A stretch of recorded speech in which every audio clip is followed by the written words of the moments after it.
On est à l'espace du centenaire. On vous a choisi pour réaliser l'œuvre de l'espace du centenaire. Comment ça s'est fait, ce processus?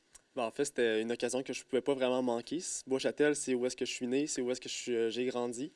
Et quand on me dit qu'il y avait un espace avec un kiosque, surtout moi qui fais de la suspension, la sculpture suspendue, c'était vraiment parfait pour moi. Fait que j'ai proposé un croquis à la ville de Bois-Châtel et ils ont accepté. C'est un croquis, en fait, qui représentait cette œuvre, en fait, qui représente beaucoup Bois-Châtel dans sa vitalité, dans son mouvement. Donc, ça représente l'eau, ça représente le bleu pour l'eau, pour la rivière Montmorency, pour la chute Montmorency. Et l'idée a passé au conseil. Et là, bien sûr, il y a 100 boules pour représenter les 100 ans. C'est fait dans quel matériel? C'est fait avec de l'acier galvanisé. Donc, c'est vraiment 100 boules. C'est ça qui sont réfléchissantes.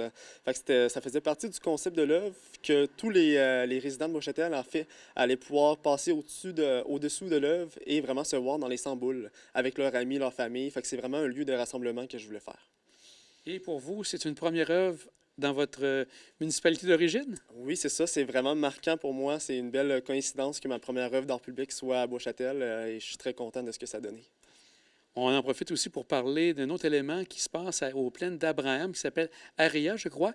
Oui. Quelle est cette œuvre que vous avez faite au niveau du musée de ce côté-là? Oui, c'est ça. Ça fait depuis plusieurs mois que je travaille là-dessus. Puis ça fait depuis le 15 juin que l'exposition est commencée.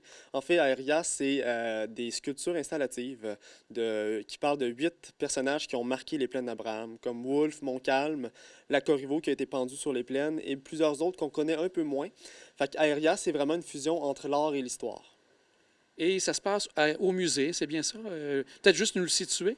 Oui, c'est ça. C'est au musée des plaines d'Abraham, près du manège militaire, juste à côté, en fait. Et ça, c'est jusqu'à combien de temps que les gens vont pouvoir avoir l'occasion de voir cette exposition? En fait, on a beaucoup de temps. On a jusqu'en janvier 2024 pour aller voir l'exposition. Aussi, je remarquais quand j'ai vu les images, vous avez utilisé quel matériel pour pouvoir faire ces différentes formes assez particulières? Oui, c'est une première pour moi de faire de la technique. En fait, c'est avec du carton. Du carton qui a été découpé par une découpe laser. Et ensuite, on les a assemblés pour créer des formes humaines. Fait que c'est du carton, mais il y a aussi du plâtre dans l'exposition. Est-ce que ça a dû prendre beaucoup de temps de recherche pour aller chercher les différents éléments d'histoire pour chaque personnage? Oui, ça a pris vraiment beaucoup de temps, en fait, à tout faire. On a commencé par le concept des œuvres, les croquis. On est tout le temps encadré par l'historien là-bas, qui nous a beaucoup aidés pour vraiment être sûr qu'on est conforme à l'histoire. Donc, on est là depuis décembre, je vous dirais, à faire de la recherche. Puis ensuite, on a embarqué en février dans la production. Et vous avez encore d'autres idées sûrement en tête. Est-ce que pour 2023, il y a déjà des trucs qui s'annoncent? J'en dirai pas plus, mais oui. Donc, vous êtes toujours avec plein d'idées pour les prochaines années. Donc, actuellement, les expositions qui sont en cours, c'est ce qu'on peut parler, mais comme vous dites actuellement, vous êtes en attente pour nous annoncer le tout. Oui, c'est ça. La dernière fois qu'on s'est vu, je pense que c'était en 2020, après mon exposition de fin de maîtrise, j'avais dit que je voulais être enseignant, j'avais dit que je voulais faire ma première œuvre d'art public. Puis là, les deux sont faites. J'enseigne au Cégep Garneau. Fait que c'est aussi ça que je vais faire cet automne, travailler au Cégep.